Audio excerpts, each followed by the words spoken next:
네, 주님의 은혜가 충만하시기 바라겠습니다. 오늘 말씀은 로마서 1장 14절에서 15절 말씀입니다. 헬라인이나 야만인이나 지혜 있는 자나 어리석은 자에게 다 내가 빚진 자라. 그러므로 나는 할 수 있는 대로 로마에 있는 너희에게도 복음 전하기를 원하노라. 아멘. 자, 오늘 말씀에 보면 사도 바울의 진심 어린 고백이 담겨 있습니다. 어떤 고백을 하고 있냐면 세상의 모든 사람에게 다 내가 빚진 자다. 이렇게 사도 바울이 고백하고 있습니다. 14절 다시 읽어보면요. 헬라인이나 야만인이나 지혜 있는 자나 어리석은 자에게 다 내가 빚진 자라. 자, 여기서 빚을 졌다고 했는데 이 의미는 금전적인 빚을 졌다는 의미가 아닙니다. 헬라인이나 야만인이나 지혜 있는 자나 어리석은 자들을 바울은 만나보지 못했기 때문에 금전적인 빚을 의미하는 게 아니라는 거고요.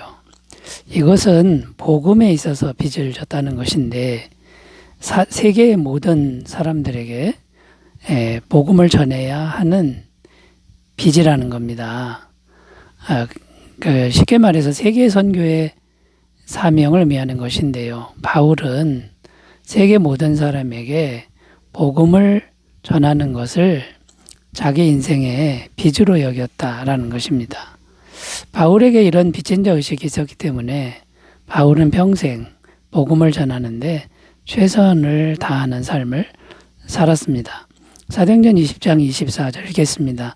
내가 달려갈 길과 주 예수께 받은 사명 곧 하나님의 은혜의 복음을 증언하는 일을 마치려 하면은 나의 생명조차 조금도 귀한 것으로 여기지 아니하노라.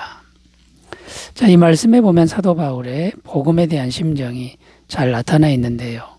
그렇다면 오늘날 우리들은 이런 복음에 빚진 자 의식이 우리에게 과연 있는가? 바울 같은 이런 빚진 자 의식이 있는가? 이걸 좀 돌아봤으면 좋겠고요. 그래서 오늘은 이 복음에 빚졌다라고 하는 이 말씀이 무엇을 의미하는지를 좀 더 구체적으로 생각하면서 말씀의 은혜를 나누겠습니다. 자, 복음에 빚진 자라는 의미, 첫 번째는 사랑에 빚진 자다라는 의미가 있습니다. 여기서 말하는 사랑은 하나님 아버지의 영원한 사랑을 의미합니다. 그러니까 하나님 아버지의 영원한 사랑에 빚진 자다. 요한복음 3장 16절 읽습니다. 하나님이 세상을 이처럼 사랑하사 독생자를 주셨으니 이는 그를 믿는 자마다 멸망하지 않고 영생을 얻게 하려 하심이라. 자, 무슨 말입니까? 독생자 예수님을 우리에게 주신 것은 하나님의 사랑 때문이다라는 말씀입니다. 그런데 그 사랑은 어떤 사랑입니까? 너무나도 크고 영원한 사랑이라는 말씀입니다. 로마서 8장 38절 39절 내가 확신하노니 사망이나 생명이나 천사들이나 권세자들이나 현재일이나 장래일이나 능력이나 높음이나 깊음이나 다른 어떤 피조물이라도 우리를 우리 주 그리스도 예수 안에 있는 하나님의 사랑에서 끊을 수 없으리라. 이 하나님의 사랑은 너무나 크고 영원하기 때문에 어떤 세력도 끊을 수 없다. 이런 말씀이고요. 에베소서 1장 4절 5절입니다. 곧 창세전에 그리스도 안에서 우리를 택하사 우리로 사랑 안에서 그 앞에 거룩하고 흠이 없게 하시려고 그 기쁘신 뜻대로 우리를 예정하사 예수 그리스도로 말미암아 자기의 아들들이 되게 하셨으니. 이 무슨 말입니까? 우리를 사랑하신 그 사랑은 창세 전부터 조금도 변함없이 있었던 그 사랑이다. 그 영원한 사랑이라는 의미가 담겨 있는 것이죠. 또 이사야 49장 15절 16절 읽습니다. 여인이 어찌 그 젖먹는 자식을 잊겠으며 자기 태에서 난 아들을 긍휼히 여기지 아니하겠느냐. 그대로는 혹시 잊을지라도 나는 너를 잊지 아니할 것이라. 내가 너를 내 손바닥에 새겼고 너의 성벽이 항상 내 앞에 있나니.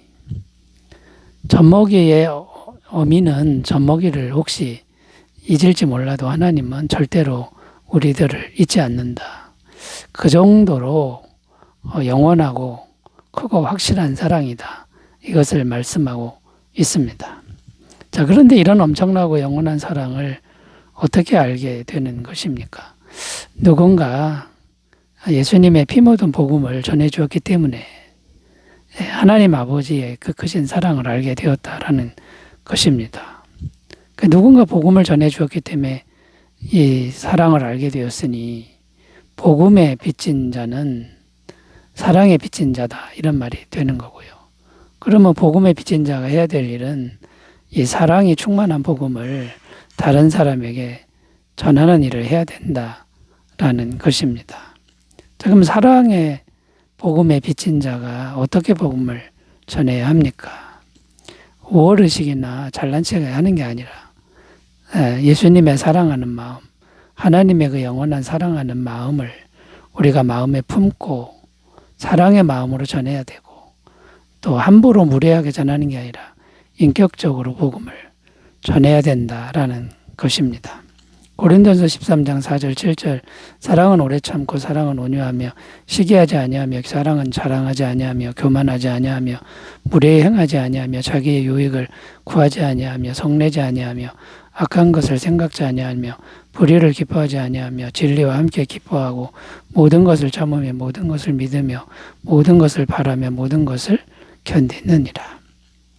예수님의 이 인격적이고 또 온유한 그런 사랑으로 복음을 잘 전하시는 우리 모두가 되었으면 좋겠습니다. 자, 두 번째로 가보겠습니다. 복음에 빚진 자라는 의미. 두 번째는요, 은혜에 빚진 자다라는 겁니다. 여기서 말하는 은혜는 예수님의 핏값으로 구속된 은혜인 것이죠. 고린도전서 6장 19절 20절 읽습니다. 너희 몸은 너희가 하나님께로부터 받은 바 너희 가운데 계신 성령의 전인 줄 알지 못하느냐. 너희는 너희 자신의 것이 아니라 값으로 산 것이 되었으니 그런즉 너희 몸으로 하나님께 영광을 돌리라. 자, 이 말씀에 보면 값으로 산 것이 되었다라고 말씀하는데요. 값은 어떤 값을 의미합니까? 예수님의 핏값이라는 것이고요. 이 구속되었다라는 이 말씀은 그냥 구원한 게 아니라 제값을 주고 구원한 것을 구속이라고 지금 말을 하는 겁니다. 그러니까 우리가 구원받은 것은 구속인데 예수님의 핏값을 지불하고 구원받은 그런 은혜인 것이죠. 자, 그러므로 여러분이 예수님의 핏값에 대해서 우리가 생각을 해봐야 되는데 예수님의 핏값은 곧 하나님의 핏값이라는 겁니다. 사람의 핏값이 아니라는 거죠. 왜냐하면 예수님이 하나님이시기 때문에 예수님의 핏값은 하나님의 핏값이다. 그러니까 하나님 크기의 값이다라는 겁니다. 사도행전 20장 28절 여러분은 자기를 위하여 또는 온 양떼를 위하여 삼가라. 성령이 그들 가운데 여러분을 감독자로 삼고 하나님이 자기 피로 사신 교회를 보살피게 하셨느니라. 여기 보면 하나님이 자기 피로 사신 교회는 그 성도를 의미하는 거죠. 이렇게 말씀하고 있고요. 또 예수님의 핏값은 어떤 가치가 있냐면 이 세상에 모든 죄를 정결케 하고도 남는 그렇게 귀한 핏값이다라는 겁니다. 히브리서 9장 14절 하물며 영원하신 성령으로 말미암아 흠없는 자기를 하나님께 드린 그리스도의 피가 어찌 너희 양심을 죽은 행실에서 깨끗하게 하고 살아계신 하나님을 섬기게 하지 못하겠느냐. 자, 그런데 여러분, 예수님의 피는 우리가 훌륭할 때 주신 게 아니라 우리가 여전히 죄인 되었을 때에 주셨다라는 사실이 이제 놀라운 사실인 거죠. 로마서 5장 8절 우리가 아직 죄인 되었을 때에 그리스도께서 우리를 위하여 죽으심으로 하나님께서 우리에 대한 자기의 사랑을 확증하셨느니라. 자, 그러니까 여러분 예수님의 핏값, 곧 하나님의 핏값과 같은 모든 죄를 정결케 하는 그 귀하신 은혜를 우리가 죄인 되었을 때 값없이 받았다라는 겁니다. 이 은혜에 비친 자가 바로 오늘날 구원받은 우리들이라는 것이죠. 자, 그러니까 우리는 이 은혜를 어떻게 갚아야 됩니까? 이 은혜의 복음을 들어서 구원을 받았기 때문에 은혜의 복음을 거저 받았으니 거저 전해주는 이런 삶을 살아야 된다라는 것이죠. 제 은혜의 복음을 항상 우리가 은혜롭게, 은혜로 받았으니 은혜롭게 전하는 귀한 삶이 되시기를 바라겠습니다. 자, 세 번째로 가보겠습니다. 복음의 빚진 자란 어떤 의미일까요? 세 번째는 사명의 빚진 자다라는 겁니다.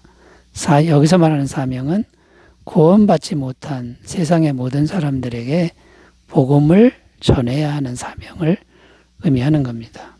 오늘 말씀 15절 읽습니다. 그러므로 나는 할 수 있는 대로 로마에 있는 너희에게도 복음 전하기를 원하노라.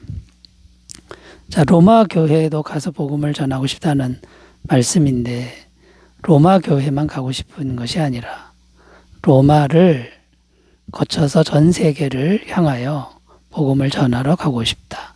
이런 의미가 담겨 있습니다. 왜냐하면 세계 선교가 하나님께서 바울에게 주신 평생의 사명이었기 때문입니다. 갈라디아서 2장 7절 8절입니다. 도리어 그들은 내가 무할례자에게 복음 전함을 맡은 것이 베드로가 할례자에게 맡은 것 같은 것을 보았고 베드로에게 역사하사 그를 할례자의 사도로 삼으시니가 또한 내게 역사하사 나를 이방인의 사도로 삼으셨느니라. 하나님은 바울을 선택하셨을 때 세계 선교의 도구로 사용하시려고 선택하셨다. 바울은 이 사명을 받았다라는 말씀이 됩니다.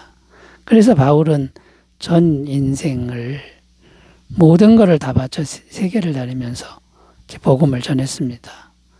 고생을 얼마나 많이 했는지 모릅니다. 죽을 고비도 수도 없이 넘겼는데도 이 평생의 사명으로 알고 또 죽어도 좋습니다 하는 심정으로 이 사명을 잘 또 성실하게 감당해 나아갔다라는 것이죠. 자, 그렇다면 오늘날 구원받은 우리들은 복음의 빚진 자입니다. 복음을 듣고 구원받았는데 그 말은 곧 복음 전하는 사명의 빚진 자다. 여러분 이것을 꼭 기억하셨으면 좋겠고요. 우리도 바울처럼 세계로 나가지는 못해도 내가 있는 자리에서 항상 이 생명의 복음을 전하는 삶이 되셨으면 좋겠습니다. 마태복음 28장 19절 20절 그러므로 너희는 가서 모든 민족을 제자로 삼아 아버지와 아들과 성령의 이름으로 세례를 베풀고 내가 너희에게 분부한 모든 것을 가르쳐 지키게 하라. 볼지어다 내가 세상 끝날까지 너희와 항상 함께 있으리라 하시니라. 여러분 각자 처해 있는 자리에서 사명에 비친 자처럼 복음을 잘 전하시기를 바라겠습니다. 기도합니다. 하나님 아버지, 우리들도 바울처럼 복음에 비친 자로 인생을 살아가게 하옵소서. 예수님의 이름으로 기도드립니다. 아멘. 좋은 하루 되시기 바라겠습니다. 감사합니다.